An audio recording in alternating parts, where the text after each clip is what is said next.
travel photographer, retoucher, and motion designer. Today I'm going to show you my retouching process, which include dodging burning, high-low frequency splitting. I would love to share my thinking process while I do my retouching. I use Intuos Pro M, this one. So if you have a budget for pen tablet, I think that it's a good investment that would increase your retouching quality. So let's move on and start our retouching. First of all, let's open our image. Right now we are going to work with raw file. We go to Adobe Photoshop, open a file, and automatically it opens in Camera Raw. Okay, now we have our raw file opened. The first thing that you might want to do is work with color profile. Let's go to stack camera calibration and look through camera profiles. Normally I use camera standard profile, see how the colors started to play, but also sometimes I love to play with camera neutral because it gives less contrast and it softens skin tones. But for particular this image, somehow I think that I will come back to camera standard because I really love the red saturated color that was given to camera standard profile. I'm looking through one more time. Yes, I think that we will stick with camera standard because this profile gives us this juicy red color on the dress and on the lips. So the next step that we're going to do is go back to our basic adjustments in Camera Raw Converter. Of course, you can use Lightroom, you can use other raw converters. The preparation of the file is going to be pretty much the same in any raw converter you're using. Right now we're in a basic adjustment panel, and what we're going to do is to make such kind of adjustment that will make the image attention not more beautiful but more available for retouching. We need to bring up as much information of color and details as much as possible. So what I love to do is to decrease contrast, to bring up a little bit more shadows, but not too much, because then the highlights on the hairs would look kind of weird and not realistic. So yeah, I would lower the intensity of shadows a little bit. Also, I will play with highlights, but not really much because the image is well exposed. I will move to blacks. Probably will change it to the lighter side for a little bit. The next thing I would love to do is putting my clarity to the point around, I think, 10, maybe a little less, so that the skin texture will bring up. See, if you increase clarity for 100%, the image gets kind of weird and over sharpened and over contrasted. I'm leaving this picture at 10. Then I go to detail stack and decrease sharpening because I don't need it that much. Then I go to lens correction options and remove chromatic aberration and enable profile correction. But in this particular image we don't have really lots of wide angle distortions because it was shot with 85mm lens, and it gives like this really nice proportional. Yeah, so I'm lowering a little bit of vibrance. I work with white balance. White balance in this image is very correct, but it just get this feeling like I would love to make it a little bit warmer. I'm going to zoom in and look at the shadows. I would love to decrease contrast a little bit more. It kind of flattens image, but also gives me more opportunities for the future, because after this I will have more space for dodging burning and all the other steps. And another important thing, just check the workflow options. My Adobe Photoshop was reinstalled recently, so I have the default settings, and please switch to sRGB workflow. It's really important because afterwards you might render your picture in JPEG and send to the client, and he would say, oh my god, everything is like gray, why is that? And it happens because of the Adobe workspace, which gives you a lot more opportunities to work with the color, but no one would see it. Also, I love to work with 16-bit per channel. It gives you wider range of color information. You will lose it when you will export to the website, but while you're editing the picture, I suggest you to stick with 16 bits if it is possible, because this amount of color will give you wider range of information. We are done with our row conversion, and right now we are going to open this image in Photoshop finally. So here we go in Adobe Photoshop, and let's start moving closer to our retouching. The first thing you need to do is analyze the image.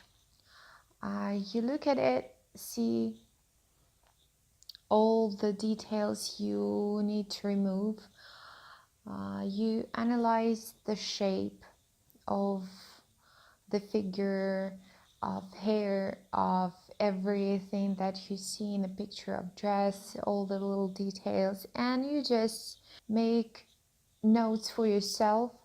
What are you going to be working on? Because after some time, your brain just get tired, and you might forget something that you saw in the very beginning before the retouching. So I'm making marks on dirt and some body shape modification.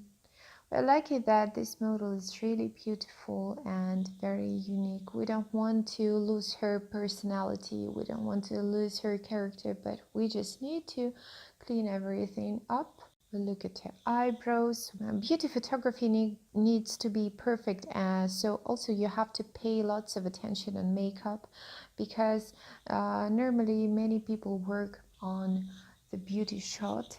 Hairstylists, makeup artists, photographers, retouchers, models, every single person is very valuable in the beauty and fashion shoot. So just be careful and pay attention on all the efforts that team was making to create this lovely picture. Don't forget about all the specialists. So we're pretty much done with making notes for ourselves. We're going to move to another wonderful step. I always start my editing with liquifying. We need to highlight the beauty of the model. Let's rename our layer. I like to call it to do, so that I know what to do. We will make it invisible because normally we don't need it, and I put the lock on this layer so that it wouldn't be moved around accidentally. So let's make a copy of our background layer and call it liquefied. Then we will go to filter menu and choose liquefied from the stack. Ctrl+Shift+X, I prefer more other than going to filter and liquify, mainly because it's faster. And if you're using Mac, you should use Command+Shift+X. And here we go. What we want to do is to work with warp tool. Let's make it really big, because we're going to work with the major volumes of the image. Try to pull this tool from the outside of the shape. We're really lucky to have the even background, so just work from the outside to inside to correct the body shapes. When I use warp tool, I love to work with low pressure and density because this doesn't make huge transformations to my image. It's very accurate and gentle because if you use high pressure, you see how fast you can destroy your image. Keep in mind that the lower numbers of pressure and density you have, the more accurate result you will get. Yes, sometimes we need like really hard and strong liquify pressure mode, but normally we use big brush and low pressure in density. I'm working on a arm and shoulder line. I will move it from the outside to center a little bit so that it would look more accurate. Also, I will work on the armpit triangle. I just want to even it a little bit. I think that hair needs to be fixed a tiny bit. They needed a tiny bit of volume. And maybe I will put back the crown area, but please be very, very gentle with the subjects that have so many details. Also, I would love to lower the shoulder line, the neckline a little bit, the collarbone, but I have to be super careful because we have very interesting and beautiful earrings with lots of details, and as far as we see that all the lines of the earrings are straight and vertical, this means that we use liquify tool the same direction that these lines are in the picture. This will help us to save the initial structure of the earring so that we will not destroy the construction. And we're lucky to have a new super cool tool, Liquify tool in Adobe Photoshop Face Reconstruction tool. I love it and I use it all the time, and I'm using it careful. So right now I'm working on lips. I just want to bring a tiny bit of mystery in her lips. And yes, I've opened a little bit more of her right eye. So I think we're pretty much set for right now. Maybe later I will come back and do some extra liquifying. So we're done. And let's move to the next step in our adventure. So we see before after. And obviously we need to stamp some of the backgrounds. So after we've done our liquifying, we've got some background gaps that we need to stamp. I am going to work on a blank layer with my stamp tool. Check the mode. Mode should be normal. When you use a stamp tool, also pay attention on sample. Sample mode should be current and below. This means that it will affect on the layer that you're working on, and also will pick the information from all the layers that are below the active layer. And just gently clone the samples around the area. It's a tricky part. You cannot use healing brush tool or fill tool because it's really difficult to calculate. When I use my cloning stamp tool, I work with 100% opacity, but I decrease the flow. But here we have pretty simple background to edit, so I just stick with 36 flow amount and stamp around until I get the even result. So it's really easy, but you just have to take some time to come up with the result you needed. So good so far, I think. Look around the image, and I will rename the layer. Let's call it background cleanup. After that, I will start removing different spots on the background that irritate me. And for this, I will use spot healing brush tool because it is faster. When I retouch, I zoom in and zoom out a lot. This gives me the general view of the picture, and also, yes, I love zooming in and out because I can see closer the details that needed to be corrected.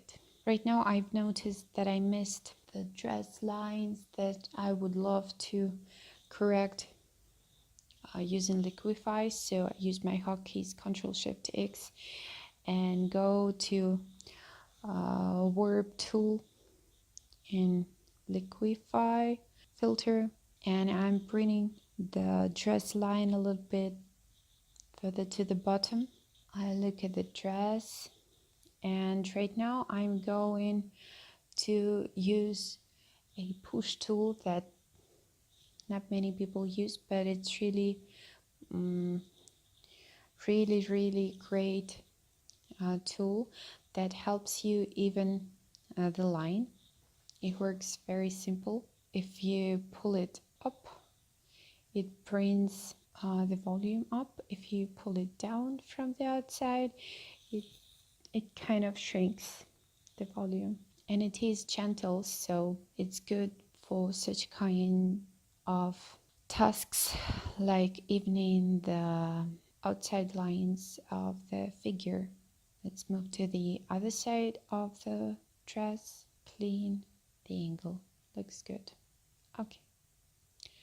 Before after, we made a great change, and I would love also to work on the line on the bra.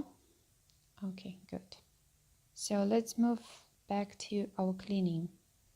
We see lots of single hairs in the background, and since they're dark and the background is light, it is good to use lighten mode and clone stamp, because this way the stamp tool will affect only the darker areas of the image. I would love to clean little hair in the middle of the crown. You might ask, why don't I use the healing brush tool? Well, you may do this, but it is very complicated to calculate the proper result for a healing brush algorithm when you have so many contrast areas around full of details. So it would be easier to use clone stamp tool because you have more of a control on the opacity and the sample area. So we're almost done in here. I like it a lot better when it's clean. Before after. Let's move to eyelashes. Healing brush tool has almost same modes with a cloning stamp tool, so I switch spot healing brush to lighten mode, and using it I'm removing single hairs from the background. Also, I love how it works with long single hairs because it's really fast. I've speeded up the video a little bit because I spent so much time on cleaning, and I'm sure that you will do too, so that you get a nice and realistic result. See how wonderful it cleans single hair. Oh, this is amazing. And I go back to cloning stamp tool for cleaning the big amount of hair, because obviously healing brush tool doesn't help here a lot. Since you're using a cloning stamp tool, you have control on the opacity, which is really great. And the other important thing is that we're working on a separate layer, and this gives us the opportunity to go back without harming the whole image. So you can, if you've done a mistake and it is too late to click Ctrl Z, then you may just use your eraser the same way you're using cloning stamp tool. When I'm cloning, I try to repeat the lines. So right now I'm using the eraser and I'm repeating the curves that actually the initial hair has. I am not erasing everything, and I'm not cloning with white everything because you need to leave some hair vividly. So right now I'm using my eraser again so that I reconstruct back some hairlines that would make the impression that the hairstyle was super accurate. This is a tricky part with the shoulder, and I've decided to use a spot healing brush because we have single hair in here. I might come back to this area when we will be cleaning the skin. I switched to clone stamp again so that I would have an opportunity to even the shoulder line, and it looks good. Technically we're almost done with background cleaning before after. We made a great job, and let's move on and start cleaning the skin. Create a new layer. Let's call it skin clean. I use spot healing brush for this with the lighten mode. It is very important to leave texture of the skin safe so it won't look stamped and damaged. Every single hair that makes the disorder in the image should be removed. Zoom in, zoom out, the conclusion, and continue walking. There is not much to say because this is a taking time process. So I do as much as possible using spot healing brush tool because it's fast. And afterwards, I will use cone stamp on those parts of skin that I was not able to clean with spot healing brush. This is a tricky part for the retouching because this area has lots of contrasts and the algorithm has difficulties in counting what do you really need to be retouched. So for some purposes, yes, don't hesitate using cloning stamp. Since we're working in lighten mode, the lighter dirt will not come out because it affects only the darker areas. If you use a spot healing brush tool on a separate layer, don't forget to check the box, sample all layers. This way you will be able to work unharmful to the base image. Be careful with highlight areas because makeup artists really wanted this part of skin to be sparkly. Probably the artist used highlighter and want to leave this sparkly thing on the skin, but the sparkle should look accurate, gentle. I correct a little bit of eyebrow, but I will reconstruct the hairs in the eyebrow a little bit later. When I use a spot healing brush tool, I use different directions. They kind of repeat the skin texture, and it is really important. This way you will get more realistic. So find samples and apply them to the skin. If you see that the texture is getting blurry, then you've made a mistake. So just make a few steps back or erase the part you made a mistake. Here I see some light marks, and for this case I switch the mode to darken This way the healing applies to lighter areas and do not affect the darker neutrals, so this is very useful. And I start cleaning. Eyebrows tricky. The significant changes will be done when we will go to high pass editing. Don't forget to check before after. This helps a lot. Before after, you see that the skin is getting really even, smooth and clear. And also I will clean the hair on the arms using high pass technique. Will be a lot easier and more accurate than if I would do it right now, because it is possible to retouch with cloning stamp tool, but it will take so much time. You just don't want to waste it. You still have so many things to do. So right now I'm looking for the pots that will suit to this very difficult area. So you're kind of like hunting for skin samples. I switched my mode to normal so that I can delete highlighted hair. I look around what else I can do to this image. And we're moving to our next step, hair cleaning. And let's make a new blank layer and rename it to hair cleanup and start looking for those hairlines that kind of make a mess in the whole hair volume. Normally those are super highlighted hairlines and it is really easy to clean them with spot healing brush. I love to use darken or lighten modes in spot healing brush, and particularly here I would love to use the darken mode because we have highlighted areas that needs to be darkened. Take your time and carefully erase all the hairlines that you do not like. Try to clean up the basics and then you'll see how the hairstyle will look tons time better.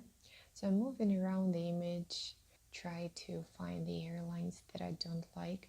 Also, if you overdo this hair cleaning, you may notice that your hairstyle starts to look a little bit untextured, and here I see the gap in the hair that I don't like. I try to use my spot healing brush, but obviously it doesn't work. I click on my favorite clone stamp tool with the darken mode on and try to find the area in the hair that would be suitable for this gap. It's the matter of hair direction.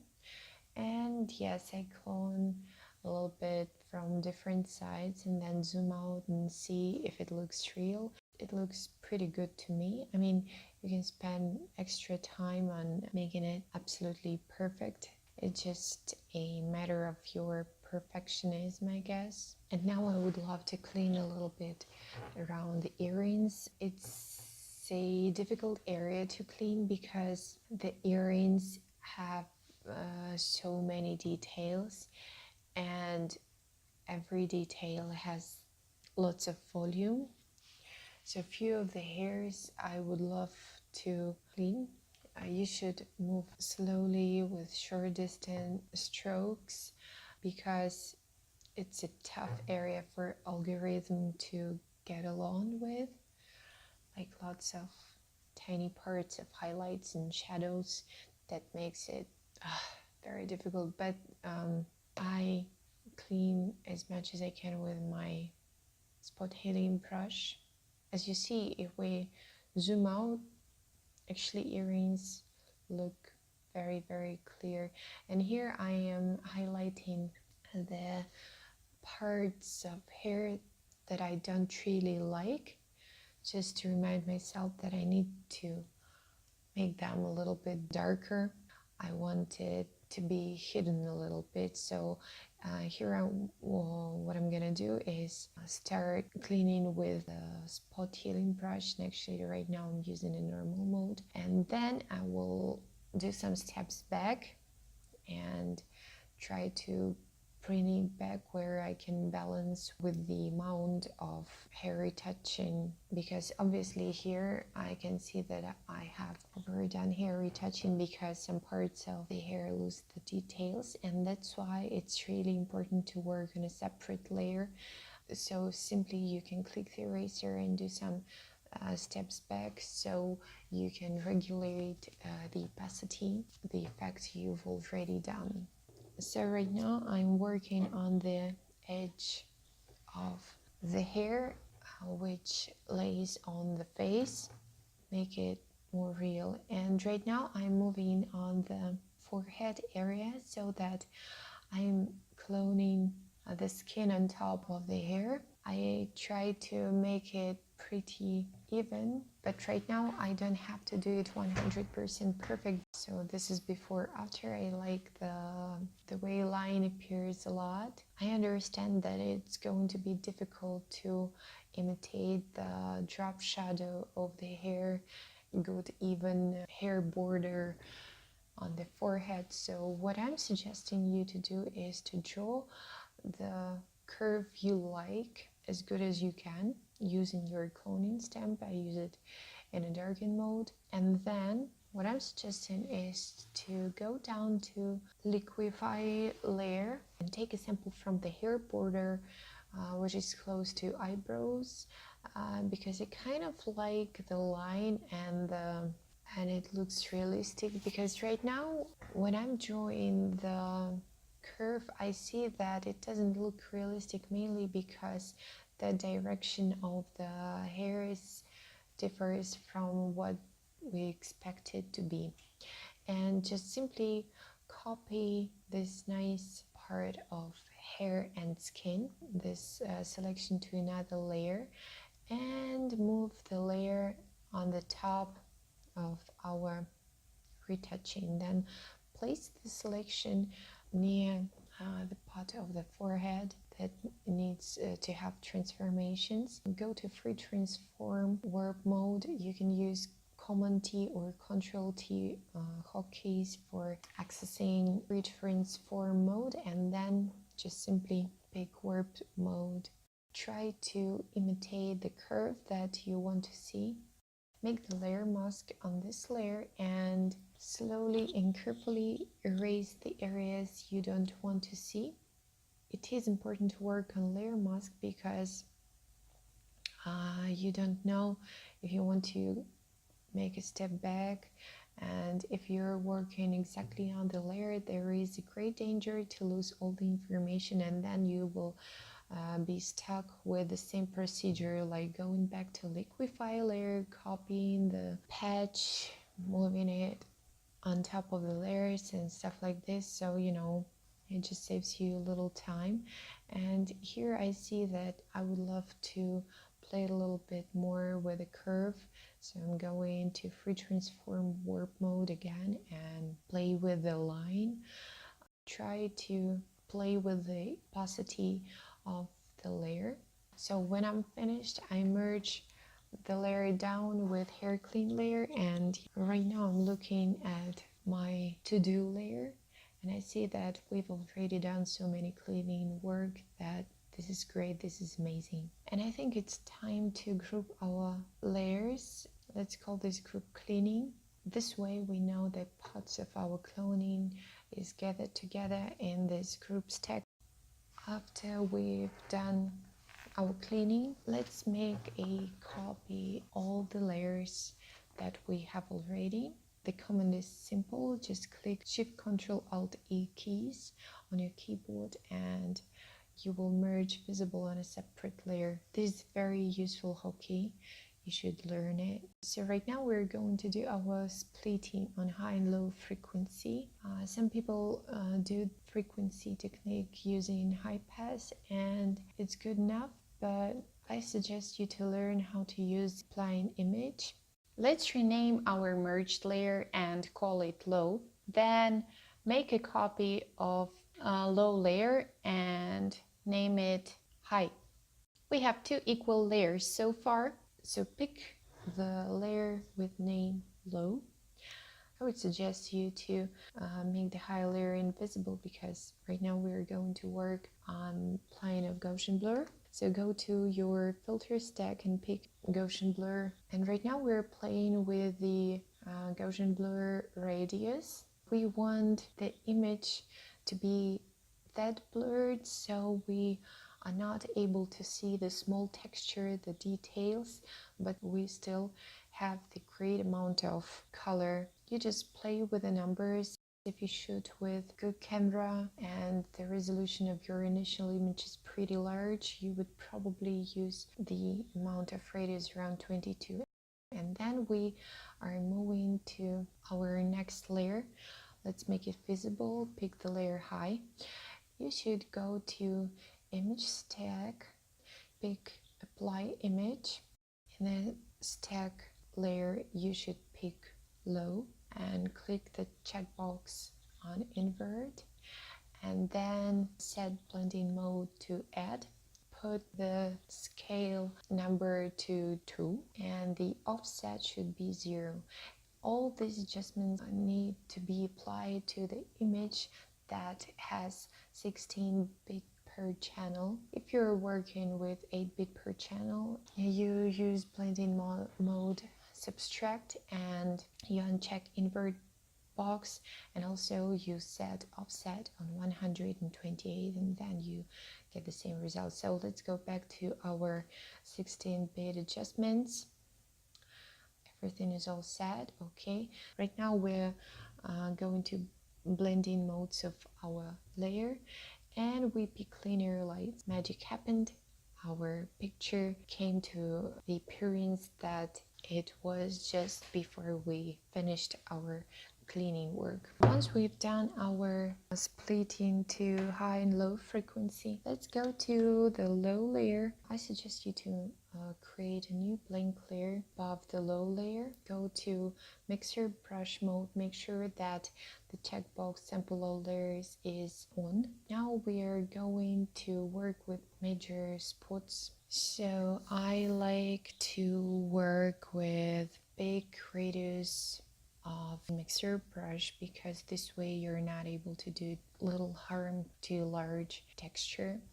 Sometimes when you're new to this technique, you can overdo the way the light fell on the body. I mean, sometimes you need to do this, but you have to make it really accurate, because this is the layer where you can make a human being into a plastic doll, which is not the goal of beauty retouching.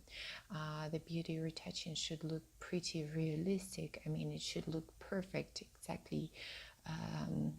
Yes, it should look perfect, but don't mix perfect and doll-like, because dolls look fake, like you see sometimes. I think it depends on your brush and pen tablet settings. Mixer brush works a little bit different if you're using your mouse. I mean, it works, but it just sometimes you have to be more patient, and I suggest you to experiment a little bit with the adjustments like wet load and stuff like this. You should adjust the mixer brush for your own style of drawing, and there is an options where you can clean your brush and where you can load your brush again. I prefer to use a color picker. Also, you can choose the color of mixer brush by clicking Alt key, but sometimes it works just like a cloning stamp, so you don't really want this. As you see, I'm trying to work really gentle, and I change the volume of the object but still try to keep it. So I'm trying to even major volumes of the image, but see, sometimes it just, gets edgy, so be careful and try to use color picker on the closest areas that you want to work on. Also, this is a good tool when you have some fabric issues. and especially when your fabric has lots of texture on it. This layer is very useful to reconstruct fabric wrinkles without harming the texture, because sometimes fabric has lots of texture. So in overall, we can see that the image starts to look a lot better. So I'm shortly checking before and after. Okay, so right now our high layer is active, and I suggest you to do the copy of the high layer so that you have this tremendous step back. You would be sure that you're not going to screw up. I mean, I don't come back to this layer normally, but still like to work on a copy layer, and I figured that I have forgotten to work on the dress volume, and I'm going back to our color layer and want to clean up some highlights and shadows in the dress, and to remove the lines of brow pots because it doesn't look very neat to me. Here you should be careful with the color picker. Looks good enough for me. And let's go back to our high frequency layer. Like, I'm trying my cloning step, and obviously it doesn't work really well on all the parts, because if you zoom it even more, you will see the little texture on the dress that is tiny but still very intense. I'm trying to use a healing brush, make sure that right now the sample stack is on current layer, because we are working on the active layer with linear light mode. I am experimenting with the blending mode because I'm looking for the correct result, but as you can see, we're moving very careful so that we will not harm the vertical lines of the fabric texture. We're wandering around with our cloning stamp and healing brush so that can gently remove the shadow lines. As for me, cloning stamp works a lot better in here right now. Combine different blending modes like darken and lighten on different areas depending on the result you want to get. We are improving. After all, it looks a lot better. So this is what we had before. I will do an extra copy of the cleaning process with using Shift Control Alt A key. We'll call this base layer Retouch Clean, the layer where we have applied our liquefying and spot cleaning techniques. This way it will be easier for me to see the before after result, because on this stage of retouching it is really important to compare what we've done with the initial image. Right now we are looking at the lip area.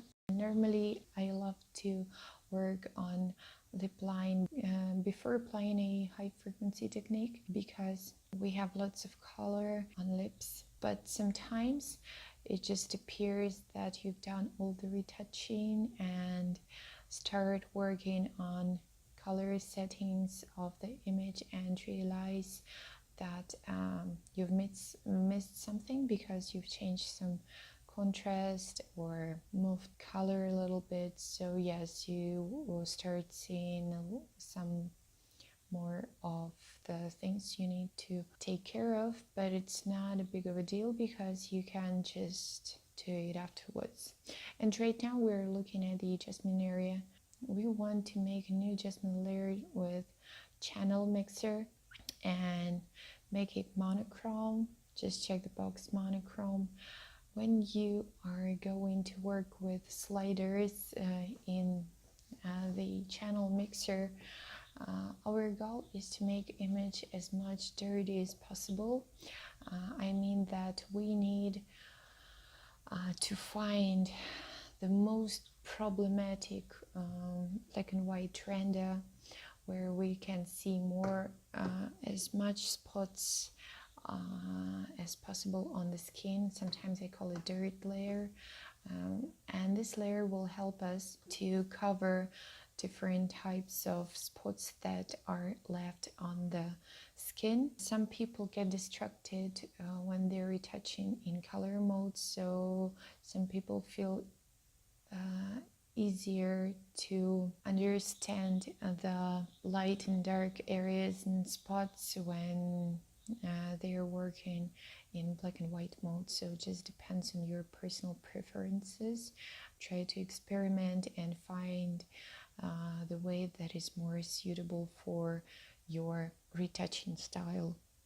Being on a high frequency layer, I'm wandering around the face, and right now I'm working on other little details that are left. And make sure that you sometimes turn off the channel mixer layer, because the resulting color is not really good, but still keep going.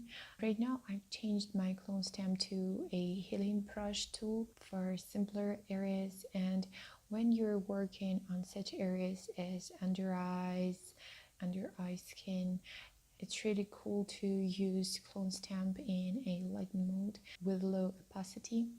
This way we can gently lighten the wrinkles and the skin, but we're not raising it 100% because every human being has the texture under eyes, and we just want to make it more accurate. I don't really like the sharpness of the shadow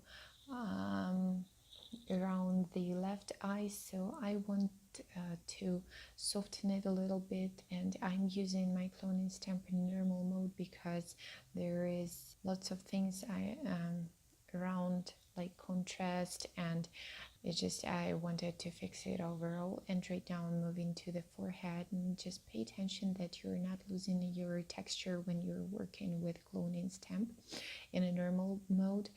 When you see these little volumes on the skin, don't try to erase everything, like just, patch the pimple. Try to substitute it with the texture you like. Let's work a little bit on our eyes. It's really important not to forget to clean the eyeballs.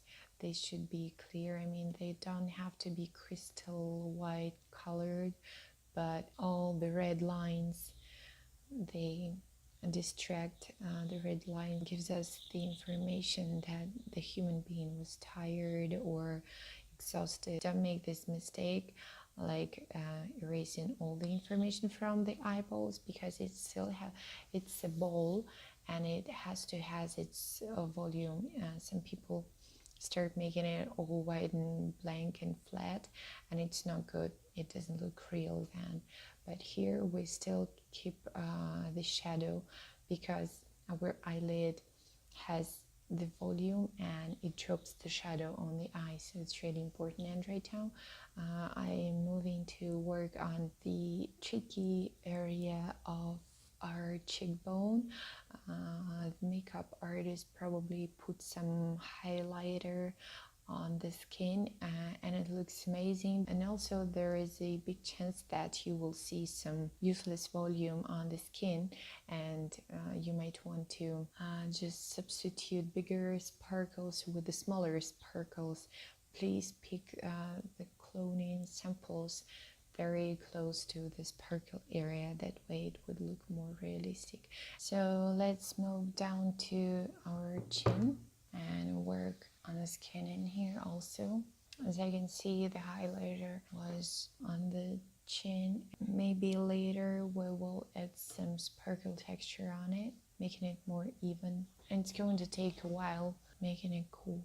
And right now what I'm doing, I'm working with a bigger brush. As you can see, sometimes skin has dark dots that we don't want to have. And I have a little tip for this kind of issues. I just choose a cloning stamp in the blending mode lighten. Pick a bigger brush with a really low opacity and work a little bit on overall the skin texture. And right now we're moving downwards to our hands. As you can see, we have dark hair on arms.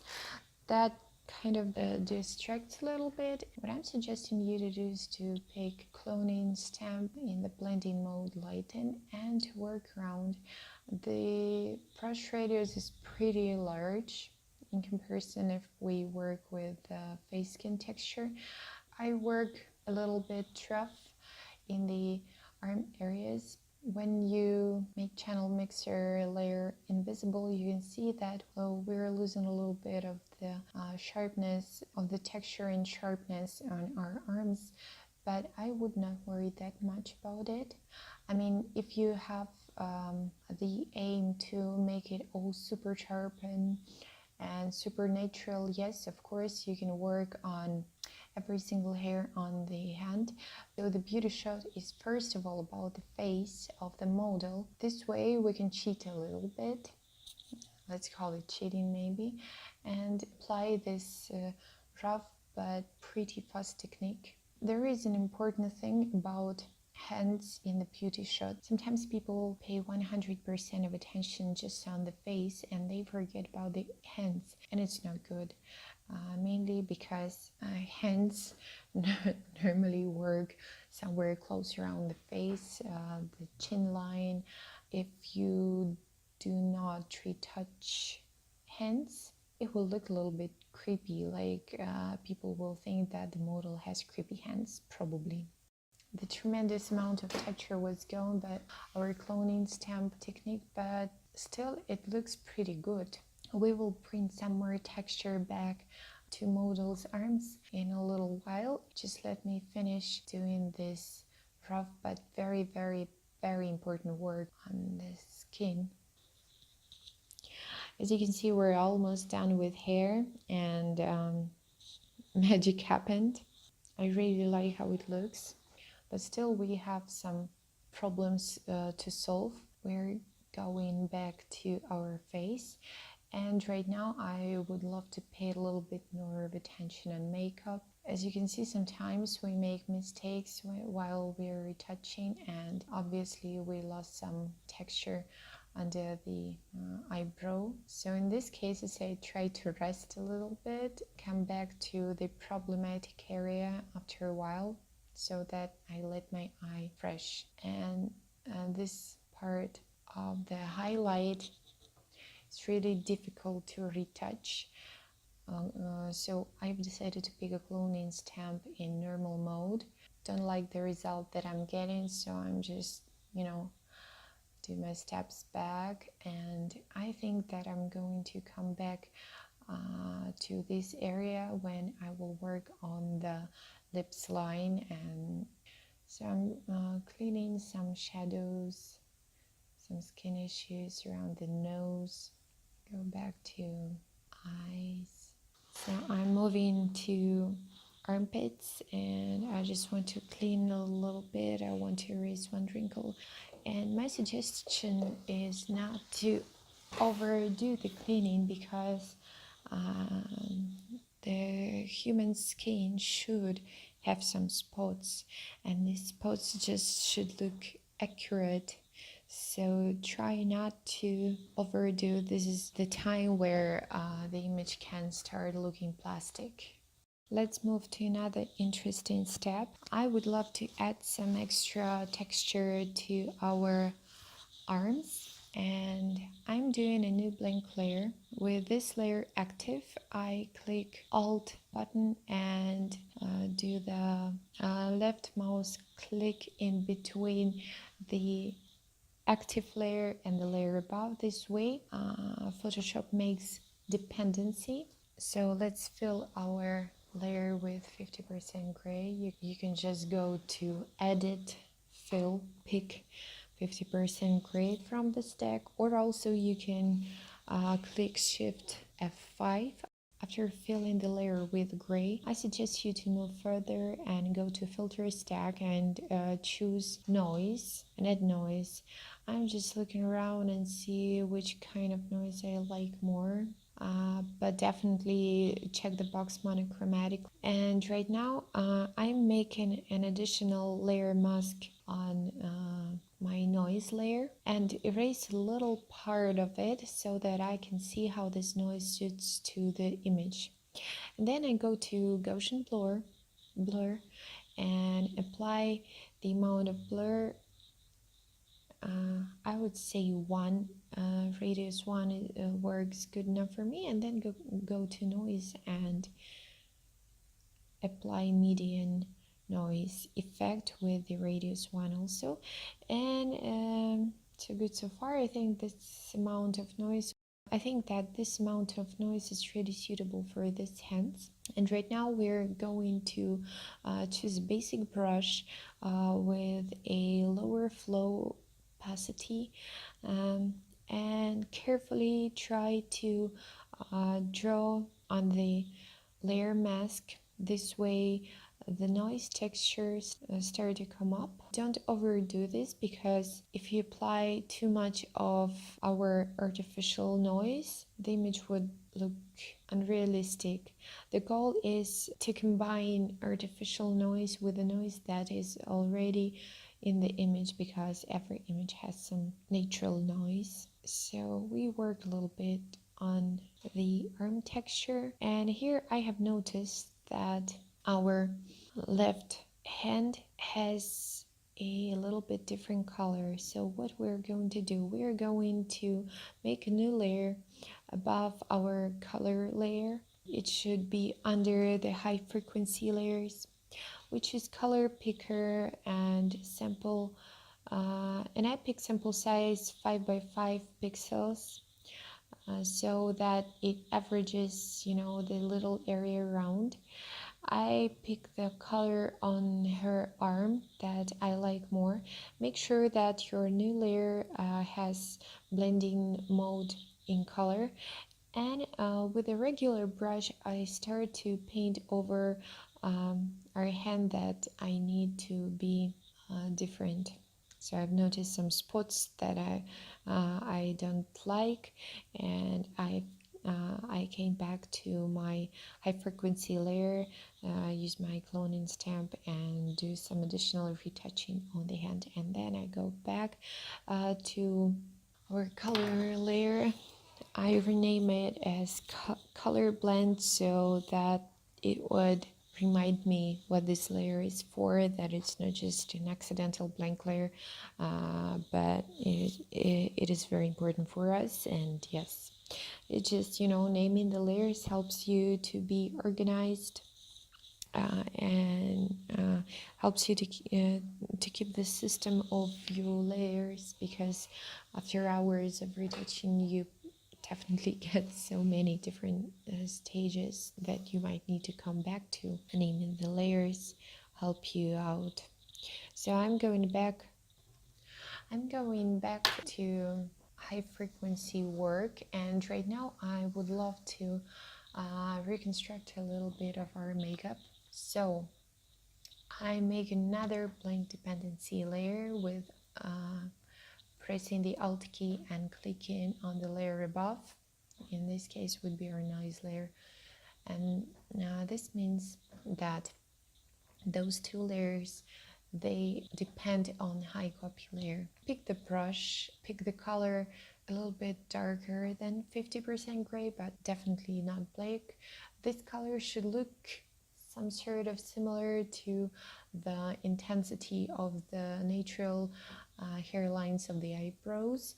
And simply I do some strokes with my thin brush. Be careful, sometimes they should not be very even. They should imitate the real hairlines of the eyebrow and be chaotic. So I'm applying extra hairlines on the area where obviously makeup artist showed us the wanted surface of the eyebrow that he had in his imagination. And right now I'm just adding extra hair to these areas, and from time to time I just start playing with the gray luminosity. Sometimes it's darker, sometimes it's lighter. It just needs to look more realistic. The thing is that the bottom line of the eyebrow is always darker and the top line is lighter, because it is the matter of physics, I guess. Keep this in mind. This way you can also add some eyelashes It is very strong technique for adding the eyelashes. And here I would love to work a little bit on the eyeliner.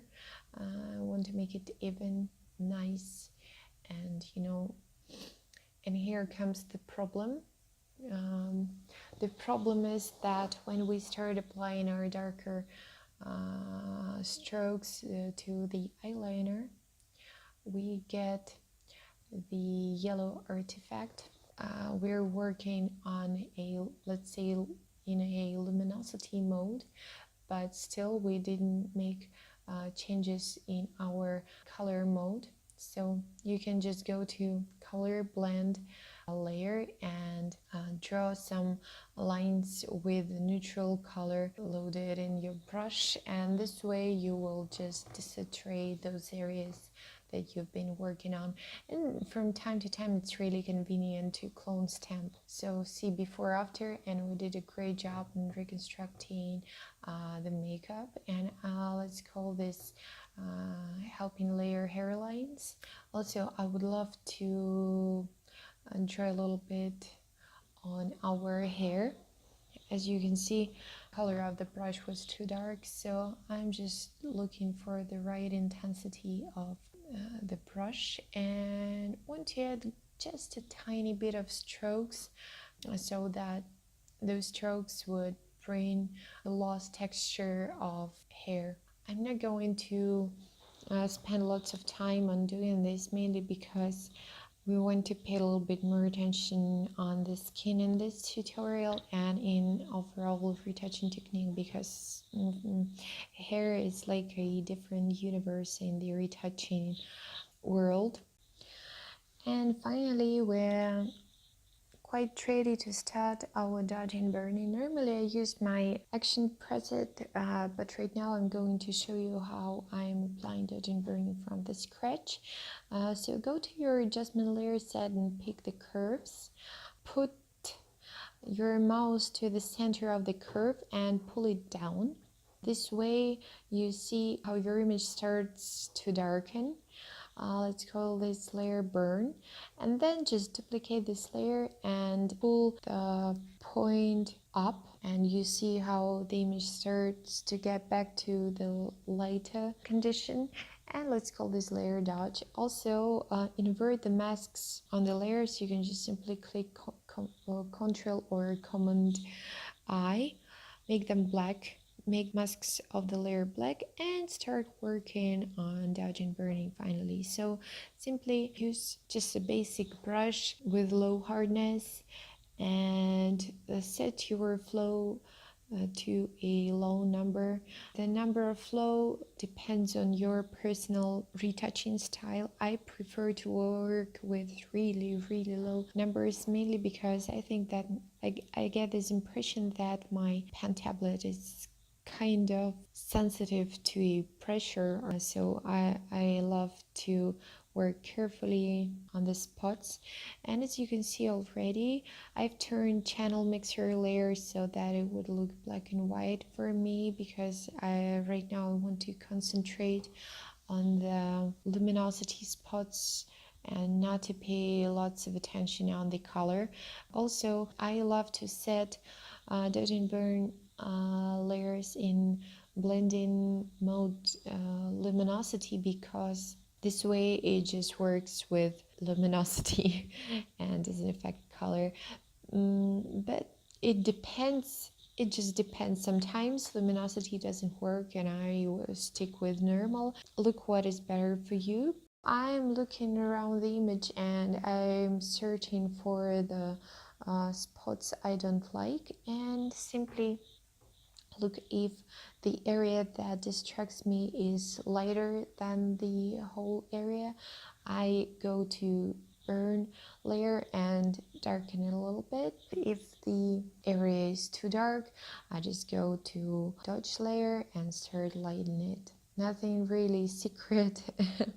It's just a matter of practice. Sometimes when you just a newbie to dodge and burning technique, everything goes so weird and so bad. For me, I love to work with small radius brushes because they give me more careful result. Right now I'm darkening a little bit the eyeliner. Also, I'm adding an extra drop shadow under her eyelids. This trick gives additional volume and deepness to the eye.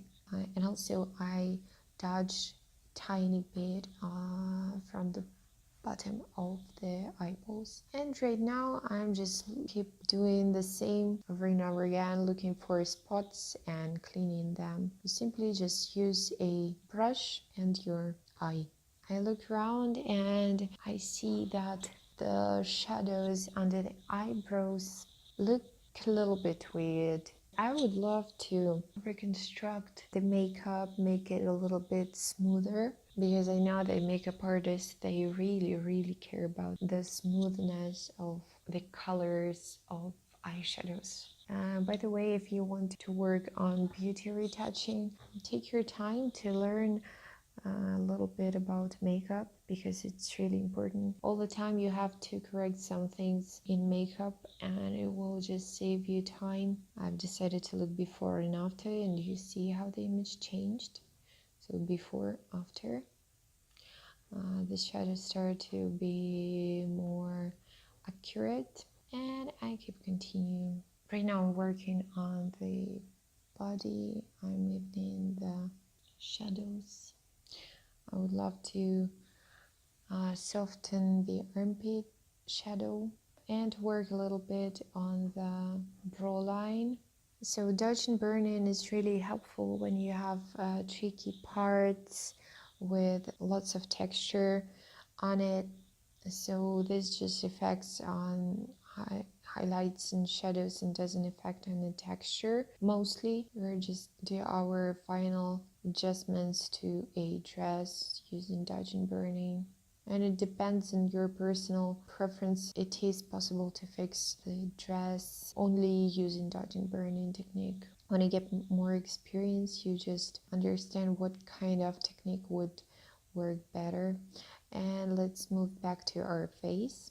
So let's work a little bit on our nasolabial fold. It is very important not to erase all the volume that is in between the nose and the cheek, because if you flatten it, it just looks fake and unrealistic. It is good to work on the exact wrinkle of the nasolabial fold to make the difference between shadow and highlight a little less, so to decrease the contrast between those areas, but not to erase it. Right now I'm moving around the face and look for the things I would love to improve a little bit more. I work a bit more in the bigger areas of the body, and right now I would love to group those dodge and burn layers. This folder would contain dodge and burn layers with more detailed retouching. I would love to add a little sparkle spots on the cheekbone of the model, and for this I go to my actions and apply dodge and burn action. You can do it on your own also. It saves time because this pair of layers I use really often. If you don't have dodge and burn layers in your action folder, just repeat the procedure that I showed you before. As we work with a brush tool on our dodge and burn layers, I would suggest you to go to brush preferences. Right now I would love to readjust my brush in a little weird way. Mainly I work with shape dynamics and scattering. I just want this brush to be chaotic. We work with a small amount of radius. The radius of the brush should kind of be similar to the size of the sparkles of the skin. Most of the time I use control pen pressure mode.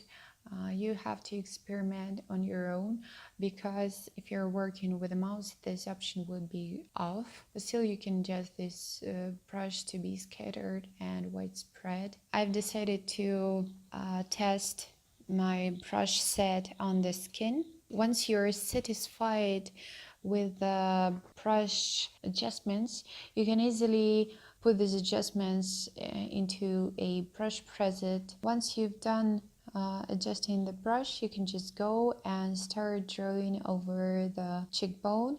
I would love to move a highlight a little bit up, but not too much. When you draw highlights over the skin, they start to look unrealistic. This happens because it is really important to follow the physiology of the face.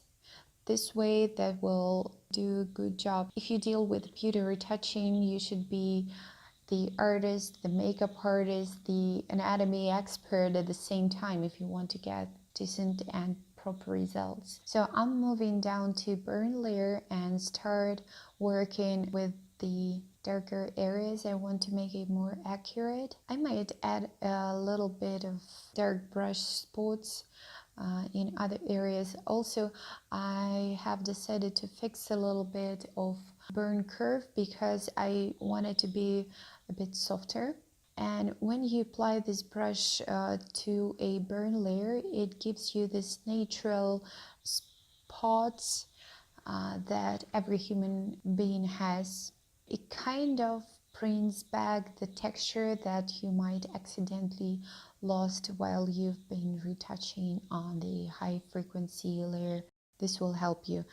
I'm going back to my dodging and add some tiny bit of highlights on the chin.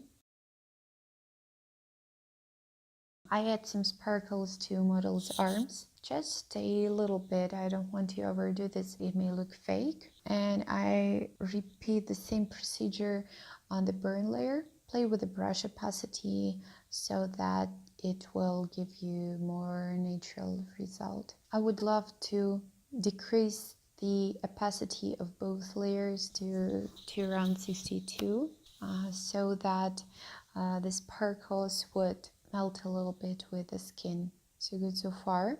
So let's group those layers into another folder which I call Dodging Burn Sparkle. I apply my action preset and do another Dodge and Burn where I will work on major shadows and highlights. What we need to do is to reset our brush to something basic like less hardness, no scattering and spacing, just a brush, and start working on major volumes. I underline a little bit the border between chin and neck. Then I also apply some shadows around figure. I'm applying the shadows the way it will bring some extra artistic volume to our image. Also, I would love to define the volume on breast area, put some highlights on arms. This way we have feeling of skin glossiness. Also, I'm working on contrast. I want to add extra highlight to our earrings, the lips, so that the audience would pay a little bit more attention on the accessories. So let's look before and after. I think we've done a great job already, but still a few things needs to be fixed. And let's move on to our next step. Right now, I would love to finish the work that needs to be done with lips, eyebrows. So the final work, tuning the makeup. So let's create a new blank layer above all the layers. Pick our cloning stamp tool with the sample current and below mode and fix the lip line. Sometimes the retouchers love to make super sharp and super even line of the lipstick. Well, I do not think that it is a good thing to do because it doesn't look super real. I just try to make it as natural as possible, but at the same time very accurate. I would love to work a little bit on the wrinkle under the lip and fix some of the highlight issues in the nose area, because as you remember, we had some difficulties doing this on the high frequency layer. So I just look around and see what final adjustments could be done. I'm moving to the eyebrow. I would love to bring back some texture to control the curve of the eyebrow because now it looks a little bit fake. But when you start applying the texture from the closer parts of the skin. It starts to look really good and real, and the shape starts looking correct. Right now I'm changing my normal clone step mode to a darkened one and add some extra hairlines on the eyebrow so that the edge of the eyebrow would have more of the actual texture. I would love to soften a little bit the edge of the eyeshadows, clean the eyeliner. Okay, we've done the cloning job. Let's work a little bit on the contrast. Let's move to adjustments and pick the selective color layer. This is a very accurate way to work with the contrast. I've noticed some eyebrow gaps that I want to fix before I have started working on the overall contrast. So let's go back to our selective color layer. Right now I'm paying attention on red colors, and I would love to add more black in it. That way the red colors would be more intense and juicy. Let's go to black colors. This tag needs to be edited very careful because it's very sensitive. So right now we're working on the color in dark areas, and particularly for this image it would affect hair, eyeliner, eyebrows. I just move around the sliders and see what kind of tint I personally prefer. There is no such a recipe for the color. It is very objective. And then I move to neutrals. You should be even more careful with neutrals than with blacks, because a neutral stack affect main colors like skin tone and everything that a computer calculates as mid-tone colors. I'm moving to whites, and I love when the highlights get this bluish tint. Then I add channel mixer, pick blue channel, put this layer in soft light blending mode. I play with sliders, also I lower the opacity of the layer approximately around 25-30%, and I play with the sliders, and this layer gives a nice contrast and also brings kind of the silvery effect to the skin. Of course you have to be careful. I go to adjustments again and I choose brightness and contrast adjustment layer and add some extra contrast. So let's look before and after, and I see that we've done a great job. I've decided to play a little bit more with dodging burning again. I would love to increase some highlights on the lips, add some final strokes to a makeup and to eyes.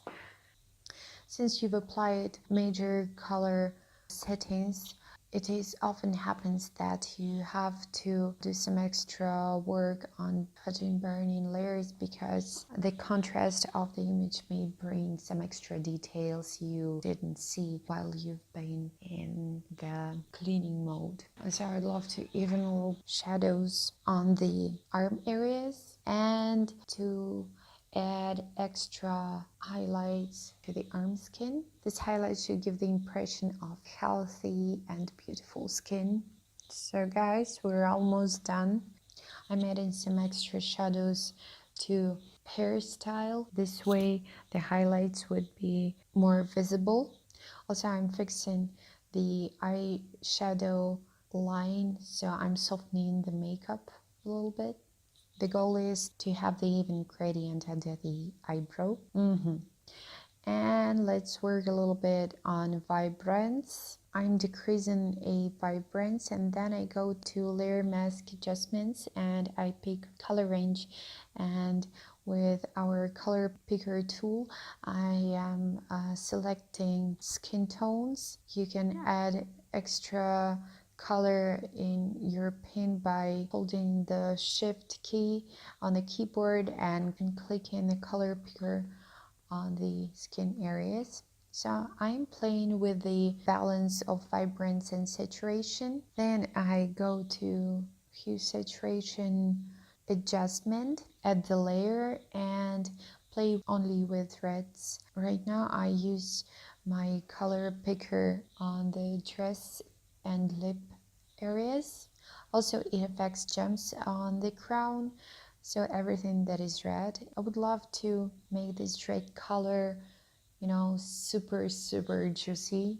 I would love to work a little bit in this labial fold. Then I add some highlights on the crown and check before after, before after, before after. So now we can see that we've done pretty great. So I'm grouping the layers with the color, and I named the folder color adjustments. I would love to group the layers and name them high pass. Right now I'm doing organizing work with my layers, and I am collecting the folders that include color adjustments and high and low frequency split. It's up to you either to name them or not. I love to see what layers are meant to be for.